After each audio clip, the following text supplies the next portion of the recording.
Good morning students.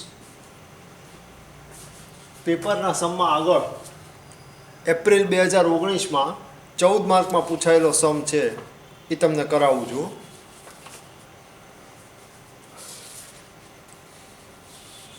કંપનીની મૂડી માળખાને લગતી વિગત તમને આપી દીધેલી છે.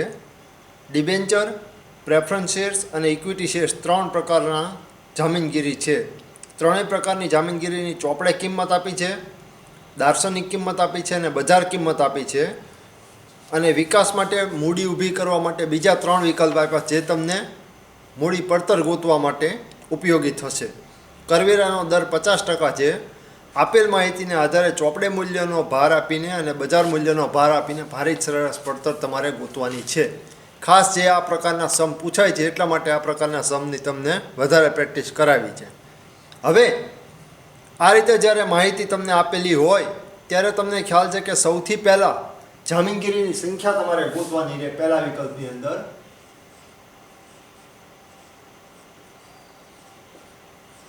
જામીનગીરી સંખ્યા, એમાં જામીનગીરી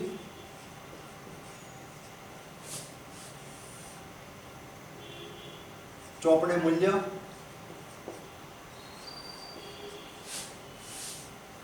દાર્શનિક કિંમત અને જામીનગીરી સંખ્યા.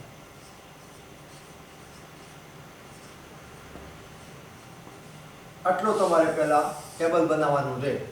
એમાં પહેલું ડિબેન્ચર. ડિબેન્ચરનું ચોપડે મૂલ્ય 28 લાખ. ચોપડે મૂલ્ય એટલે મૂડી માળખાને લગતી જે તમને વિગતો આપી હોય ને એમાં જે તમને કિંમત આપી હોય ચોપડે મૂલ્ય તરીકે ઓળખાય. 28 લાખ અને એની દાર્શનિક કિંમત 100 રૂપિયા છે. પ્રેફરન્સ શેર એ તમને આપેલા છે 7 લાખ અને એની દાર્શનિક કિંમત 100 રૂપિયા. અને ઇક્વિટી શેર એ તમને આપેલા છે 35 લાખ અને એની દાર્શનિક કિંમત તમને આપેલી છે 10 રૂપિયા. હવે જામીનગીરીની સંખ્યા ગોતવા તમને ખ્યાલ છે કે તમે શું કરો છો? ચોપડે મૂલ્ય ભાગ્યા દાર્શનિક કિંમત તમારે કરવા. આને ભાગ્યા આ કરો એટલે શેરની સંખ્યા તમને મળે. 10 નો 1 એવા 1000 શેર બહાર પાડેલા હોય તો કુલ મૂડી ગોતવા તમે શું કરો છો? 10 નો 1 એટલે 10 રૂપિયા દાર્શનિક કિંમત અને 1000 શેરની સંખ્યા એટલે 1 લાખ રૂપિયાના શેર બહાર પાડ્યા એમ કહેવાય. અહીંયા 28 લાખ રૂપિયાના ડિબેન્ચર બહાર પાડ્યા છે અને દાર્શનિક કિંમત 100 રૂપિયા છે. તો ડિબેન્ચર કેટલા બહાર પાડ્યા હોય? 28000 થયા હોય. 28 લાખ ભાગ્યા 100 કરો એટલા ડિબેન્ચર થાય એટલે ત્યાં આગળ 28000. એ જ રીતે 7 લાખ ભાગ્યા 100 કરો એટલે 7000 અને 35 લાખ ભાગ્યા 10 કરો એટલે 3,50,000. આ તમને જામીનગીરીની સંખ્યા મળી. હવે બીજા મુદ્દાની અંદર, બીજા સ્ટેપની અંદર જામીનગીરી સંખ્યા અને બજાર મૂલ્ય પરથી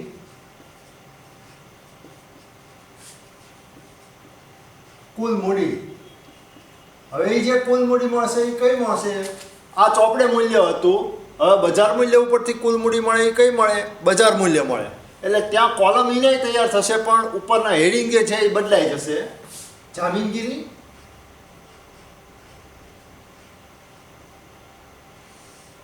બજાર મૂલ્ય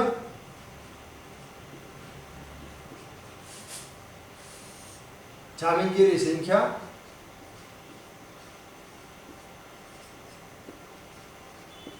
અને કુલ મૂડી. આ જે કુલ મૂડી મળે એ બજાર મૂલ્ય મુજબની કુલ મૂડી તમને મળે. ડિબેન્ચર જામીનગીરીની સંખ્યા કેટલી હતી? 28000. પછી પ્રેફરન્સ શેર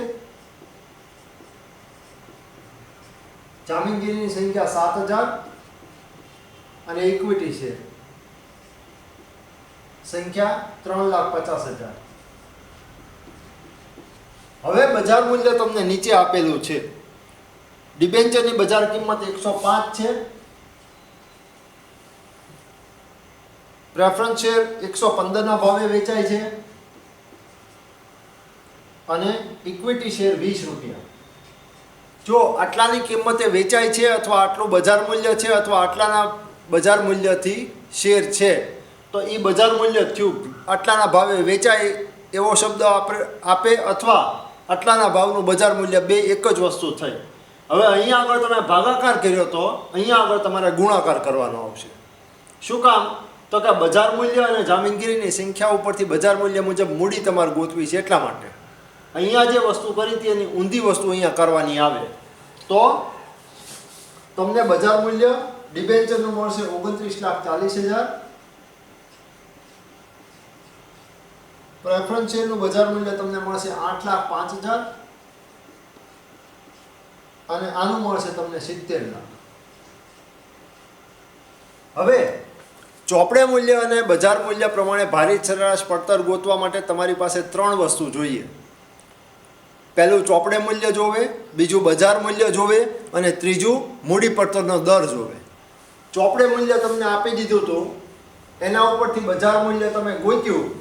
હવે તમારા માટે બાકી શું રહે? મૂડી પડતરનો દર ત્રણે જામીનગીરીનો ગોતવાનો.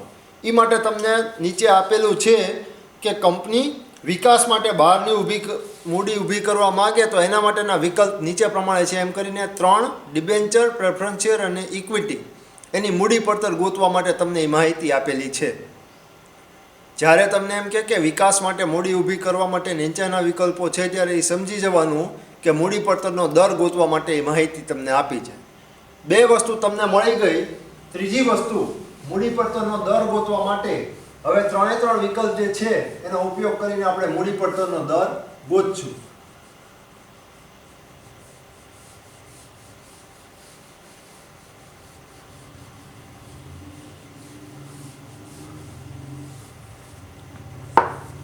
મૂડી પડતર દર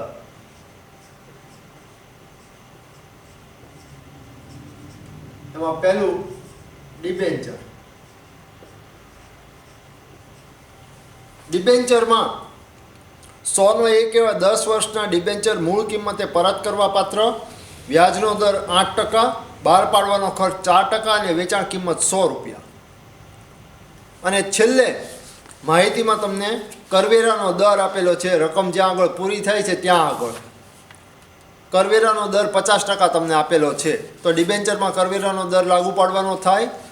બીજું, વર્ષની સંખ્યા આપેલી છે એટલે પરત કરવાપાત્ર ડિબેન્ચર થાય. એટલે પરત કરવાપાત્ર ડિબેન્ચર વ્યાજ સહિતનું જે સૂત્ર છે એ તમારે મૂકવાનું રહે. એટલે KD બરાબર R plus 1/n into F minus P 1/2 F plus P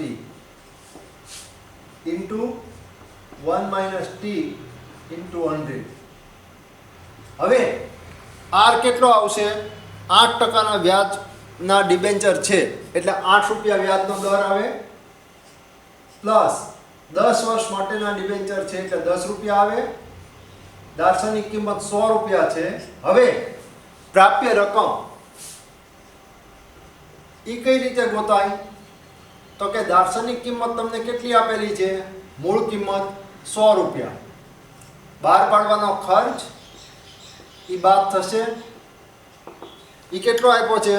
4% છે. 100 ના 4% એટલે ₹4 બહાર પાડવાનો ખર્ચ થાય તો ₹96 આવે. એટલે પ્રાપ્ય રકમ ₹96 અથવા મળવાપાત્ર રકમ ₹96. 100 પ્લસ 96 ગુણ્યા 1 માઇનસ 0.50. શું કામ 0.50 લીધા?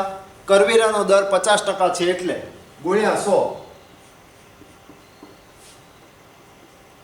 8 પ્લસ 1 ની નીચે 10, 4, 1 ની નીચે 2, 196 ગુણ્યા 0.50 ગુણ્યા 100.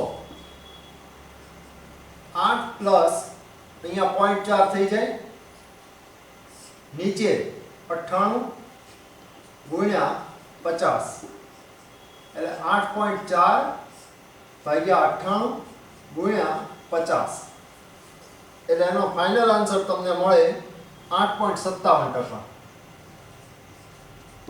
આ તમારું ડિબેન્ચરનું પડતર આવી. ડિબેન્ચરની પડતર ગોત્યા પછી પ્રેફરન્સ શેરની પડતર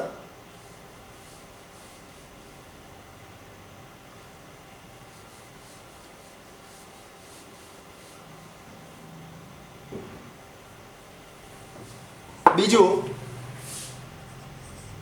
પ્રેફરન્સ શેર. પ્રેફરન્સ શેરની પડતરમાં તે પરત કરવાપાત્ર પ્રેફરન્સ શેર આપેલા છે.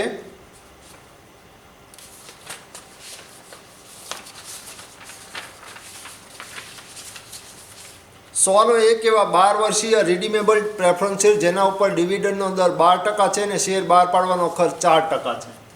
તો આ જ સૂત્ર આવે, પણ 1 - t નહીં આવે, કારણ કે તમને ખ્યાલ છે કે પ્રેફરન્સ શેરમાં આપણે કરવેરાનો દર લેતા નથી, એટલે ગુણ્યા 100. હવે વ્યાજનો દર 12%, વર્ષની સંખ્યા 12, 100 - 96, અહીંયા 96 જ રહેશે કારણ કે 4% છે બહાર પાડવાનો ખર્ચ, એટલે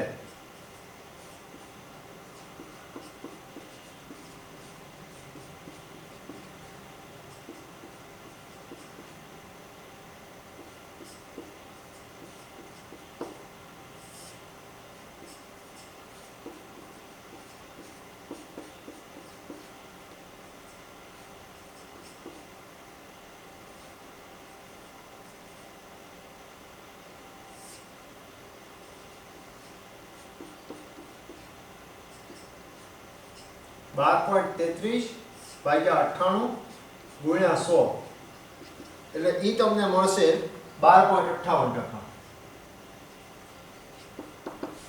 આ તમારો પ્રેફરન્સ શેરનો દર આવી ગયો.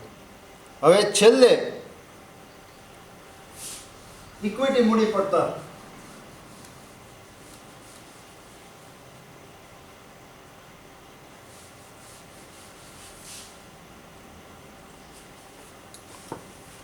ત્રીજું ઇક્વિટી મૂડી પડતર. ઇક્વિટી મૂડી પડતર કઈ રીતે ગોતાશે? તો ઇક્વિટી શેર વેચાણ કિંમત 20 રૂપિયા, બહાર પાડવાનો ખર્ચ 3%, અપેક્ષિત ડિવિડન્ડ 2 રૂપિયા અને અપેક્ષિત વૃદ્ધિ દર 6%. એટલે વૃદ્ધિ દરવાળી ફોર્મ્યુલા આવશે, એટલે KE = D/P + G × 100. 2 રૂપિયા ડિવિડન્ડ આપી દીધું છે. હવે P એટલે પ્રાપ્ય રકમ. પ્રાપ્ય રકમ લેવામાં ખાસ ધ્યાન રાખજો.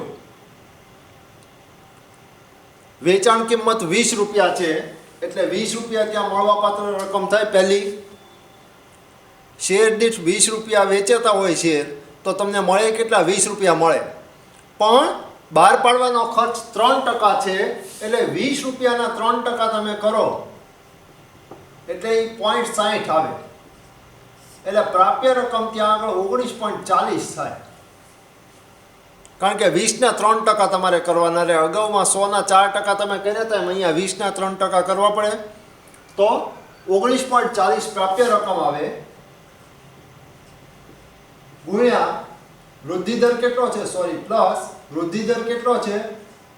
0.06 ગુણ્યા 100, એટલે ઈ તમારે આવશે 0.10 પ્લસ 0.06 ગુણ્યા 100, એટલે 0.16 ગુણ્યા 100 એટલે 16%.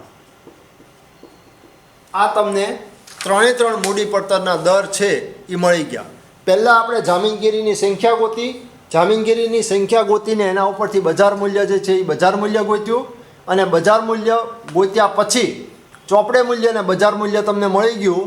ચોપડે મૂલ્ય અને બજાર મૂલ્ય મળ્યા પછી હવે તમારા માટે ત્રીજો વિકલ્પ છે એ મૂડી પડતરનો દર ગોતવાનો રહે. મૂડી પડતરનો દર 3 જામીનગીરીનો આપણે ગોત્યો.